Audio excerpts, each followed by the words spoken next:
Assalamu alaikum warahmatullahi wabarakatuh. Welcome back. Today's video, I'm going to speak about TSA, US Customs and Border Patrol, the 4 capital S's that you may receive on your plane ticket while flying into the United States of America from a foreign destination, and how I had to deal with this for 7 to 8 years. So let's start. Before I became a Muslim, I traveled all of North Africa except for Algeria. And when I flew back into the United States, I never had any issues with US Customs or Border Patrol. They would stamp my passport, welcome me back. Once I was gone for over 6 months and no issues. So let's fast forward to when I went to Egypt the first time in 2014.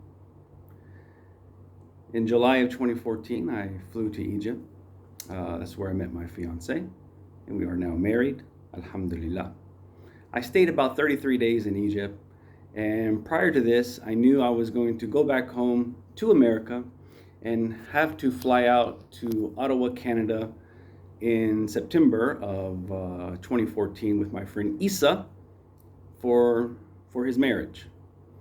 All right, Isa is from the Chechnya region in the Caucasus of Russia. He lived in Las Vegas. We became friends at the mosque after I became a Muslim. His soon-to-be wife is from Tanzania, but she lives in Ottawa, Canada. So he asked me to be the witness on his side, and I agreed to it.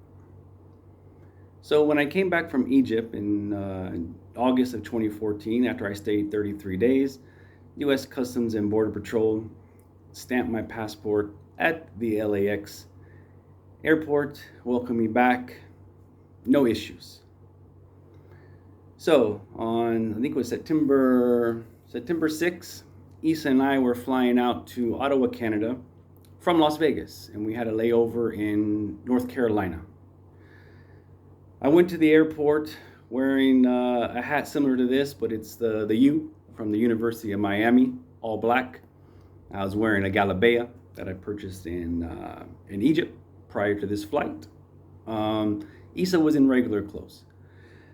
So this flight was about maybe 8 or 9 o'clock at night. We needed to pray Isha prayer because we haven't prayed it yet. And Isa wanted to pray. I was 100% against it. I don't like praying at airports, especially if there's no room. Like a room for a mosque or designated area, which at that time there wasn't, but Isa was adamant. So we prayed.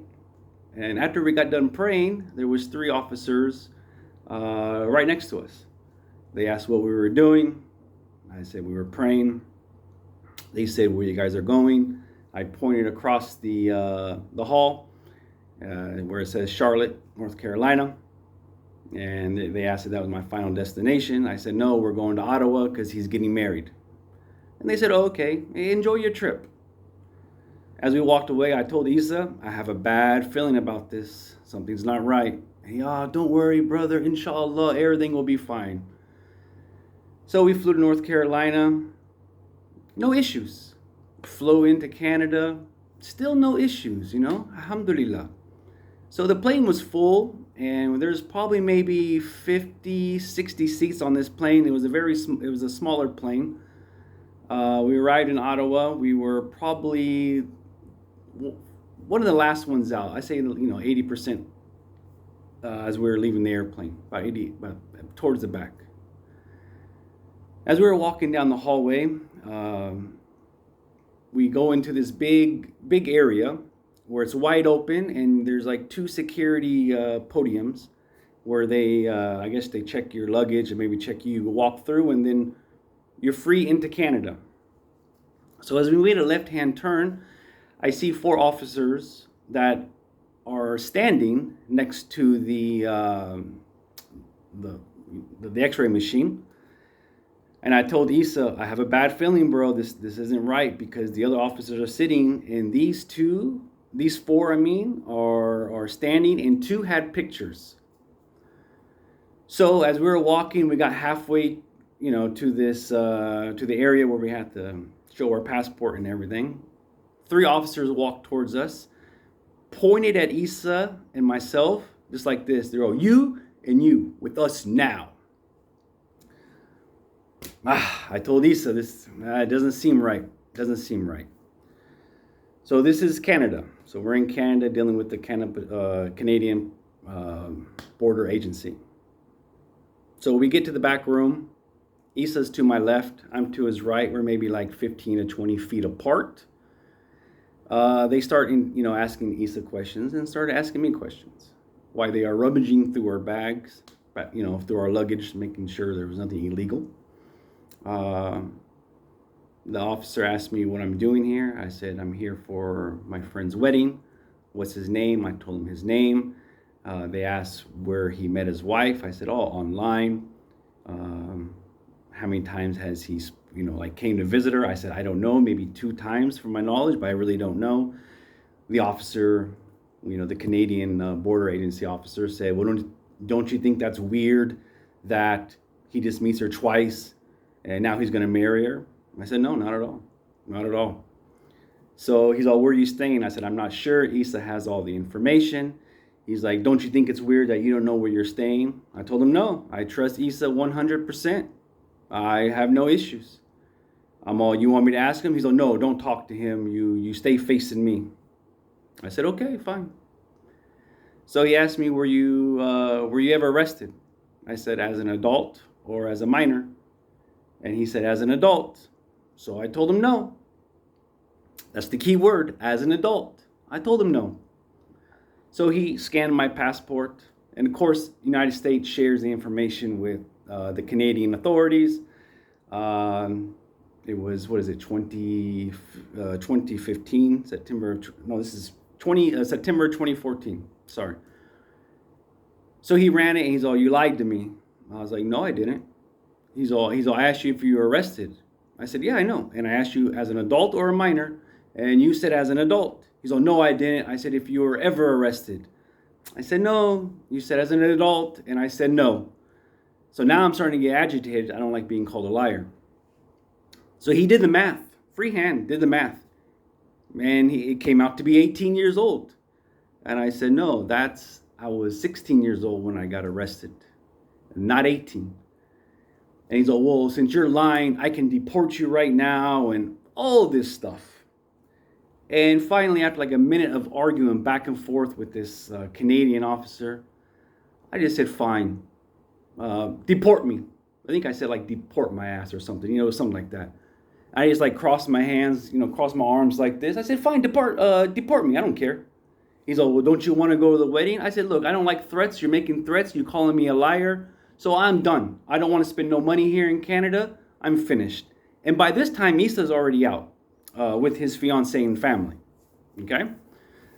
So we argued back and forth. I'm not sure what the argument was about. Finally, I just there was a chair behind me. So I just walked and sat down and I shut my mouth. Didn't say a word. And he kept talking. I don't know what he was saying. I told him, look, you threatened to deport me? Deport me. I am done. You call me a liar? I'm finished. I don't want to deal with you no more. Deport me back to America. And I said, let's go. Now I'm starting to be like a smart butt. You know what I mean? I stand my ground. My mother always told me when I'm correct, stand my ground regardless of who it is. Authority, father, wife, whoever it is, you stand your ground and don't let anybody talk to you that way. So I stood my ground. As I was sitting down, he kept talking, and I refused to answer any questions. I just kept telling him, deport me, deport me. Finally, a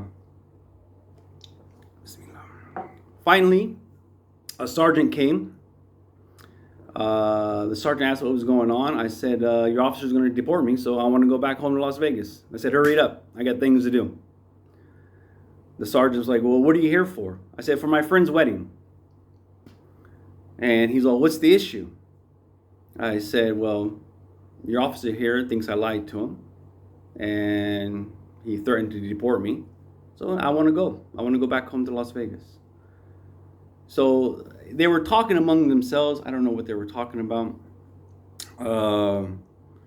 He's like, well, we're going to allow you in. I said, no, I don't want to go in. You guys threaten me. I don't want to spend any more money here in Canada.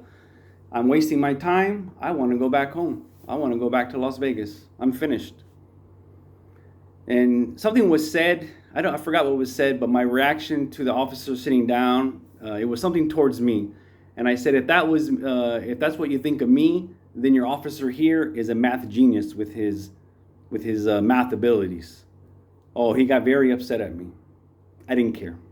Okay, did not care at all. So after like 5 to 10 minutes, finally I agreed to be let into Canada instead of being deported. It was about maybe like 50 to 55 minutes after we arrived. So I'm in. It's September 6th, okay? 2 days later, I believe, 2 or 3 days later, Issa got married. Alhamdulillah, he got married. They're still married to this day. Let's see. We were supposed to leave like September 14th. Okay, I think it was September 14th. So we were supposed to be there like 7 to 8 days. So my fiance at the time, she let me know that there was the apartment. She found the apartment and she needed the money. So I had to find a way to wire her money. So Bank of America told me there was like a sister branch there in Ottawa to go and wire transfer the money. So I went down and the bank told me no. So I had to fly back to America in order to wire my wife the money to purchase the apartment before somebody else does. All right, so I had to change my flight ticket. I had to change my flight. Instead of leaving September 14th, I changed my flight. Didn't think about the date, nothing like that. Didn't think about it. So I made the arrangements. Okay, I told Issa. Issa said, no problem. Thank you for coming. You know, we had a big dinner the day before we left with the family, but Issa wasn't there because he was on his honeymoon with his wife. Let's see. So the flight was like at 5 or 6 in the morning. So the host that I was staying with, she is like an Airbnb. She got me a cab. I go to the airport. I get to the airport. There's 2 officers waiting outside. This one is U.S. Customs and Border Patrol. So I get out of the cab. The airline baggage handler took my bags immediately from the taxi after I told him which flight I was on. The border patrol asked me, "You're Mr. O'Neill, correct?" I said, "Yes, sir." He's like, "You need to come with us." I said, "Okay." Now we're outside the airport. Okay? Like where taxis drop you off at. We're not inside the airport. So we walk inside the airport. We get to the area where U.S. Customs and Border Patrol works. They asked me, "Where's your bags at?" And me being a smart butt, I said, "You were out there with me. Didn't you see the individual take my bags?" You know, now I'm agitated. Okay, I'm very agitated. So he asked me the description of the bags. I gave him the description of the bags. 15, 20 minutes later, the bags came up. Okay? Then it dawned on me. Today's September 11th. I said, okay, September 11th. Now I know why they're paranoid. Probably because I changed my flight.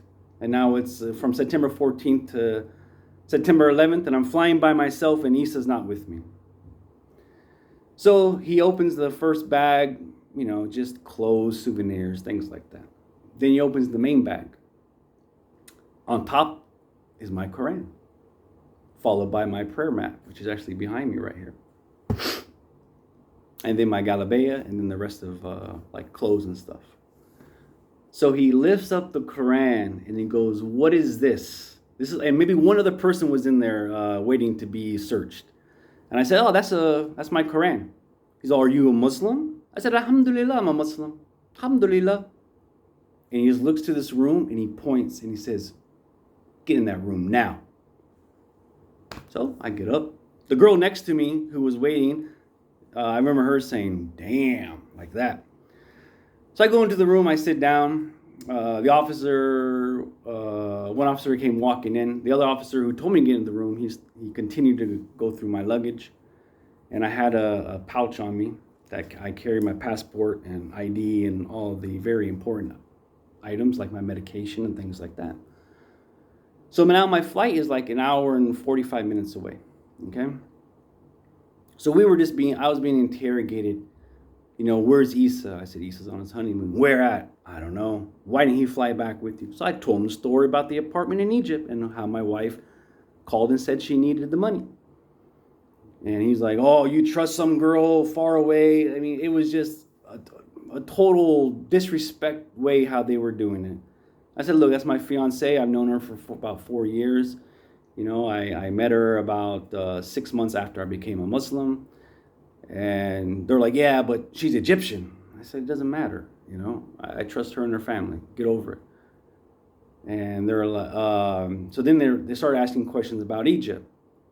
And I told them, isn't Egypt and America close? I said, aren't they like close like this, And it doesn't matter. And I told them, all your questions are about Egypt, but you haven't asked me any questions about Syria, Palestine, Morocco, Tunisia, Libya, Chad, Niger, Mali. Why is everything Egypt? And I started thinking in my mind, wow, it's because before I went to those countries, I wasn't a Muslim. Now I'm a Muslim. That's the only thing I could think of. So they asked me all sorts of questions, how I get my money, what I do for a living, everything. So they went through the bag I had on me. It had my medication. Now I've had 20 surgeries. I've replaced my ankle twice. I've had 10 surgeries on my foot, 3 on my left knee, 20 overall. Severe chronic pain. So my pain clinic gives me, pain medicine, narcotics, like Percocet, morphine, all that stuff, okay? So they thought I was a drug dealer. And I started laughing. So I told them, count the pills, look at the date, and see if everything is accounted for. They did. They poured out the morphine, counted it. They poured out the Percocet and counted it. And they poured out, I think, lisinopril and a muscle relaxer and things like that. So I told them, hey, it's time for me to take my medication. Can I take one? They said, no, you can't take one. Whatever. So they're like, don't worry, we're going to put you on this airplane. I said, whatever, man, I don't care. At this time, I don't care. This is about an hour and 20 minutes into this. So, and I remember this, the last question they asked me was, in Egypt, they're like, in Egypt, did you see any terrorists? I said, terrorists? He's like, yeah. Have you seen any terrorists? Now there's 2 officers, okay? One's at the door and one's directly in front of me. And I said, I don't understand. It's not like they walk around saying they're terrorists. They're like, have you seen any? I was like, well, what's the definition of terrorist or terrorism, like from your point of view? And they said, anyone who wants to overthrow a democratically elected government.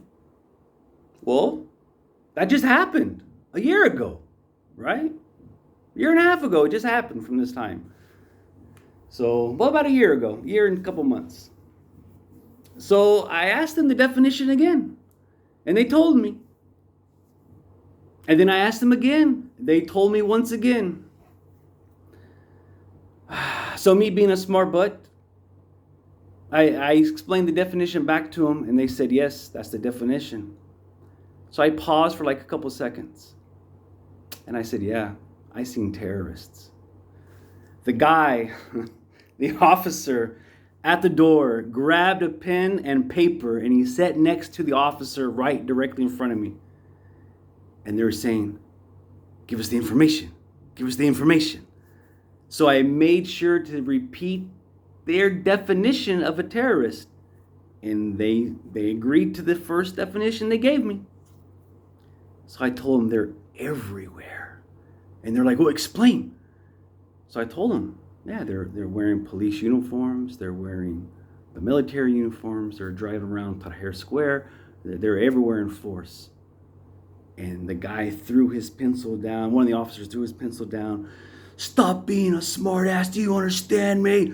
And just started yelling at me and swearing all these words. I said, look, your definition of a terrorist is anyone who wants to overthrow a democratically elected government.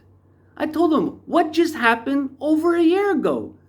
The people I just explained conducted the coup. So there you go with your definition. Oh, man, they got so angry with me. They stormed out and left me there for like maybe 10, 15 minutes. Then they came back in and they said, Mr. O'Neill, we're going to allow you to go back home. But if it was up to us, you wouldn't. Allahu Alam what that means. I have no idea what that means. Allahu Alam. So I get on the airplane, I fly back home. No issues.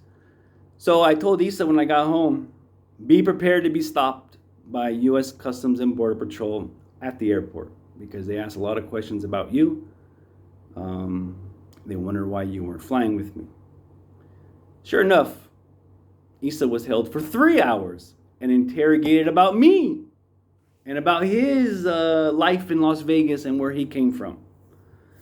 So go figure. This is the start of me being detained and interrogated and getting those 4 capital S's on my plane tickets every time I left the United States of America to a foreign destination and to come back.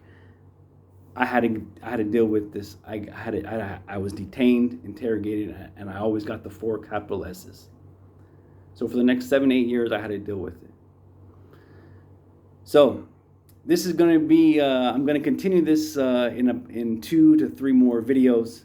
I'll try to not make it as long as this one, but this is just the start of it. So I'll speak to you guys next time. So take care and thank you for your time. Any questions or comments, please leave them down below and I will answer them. I will respond. All right. Thank you very much. Assalamu alaikum.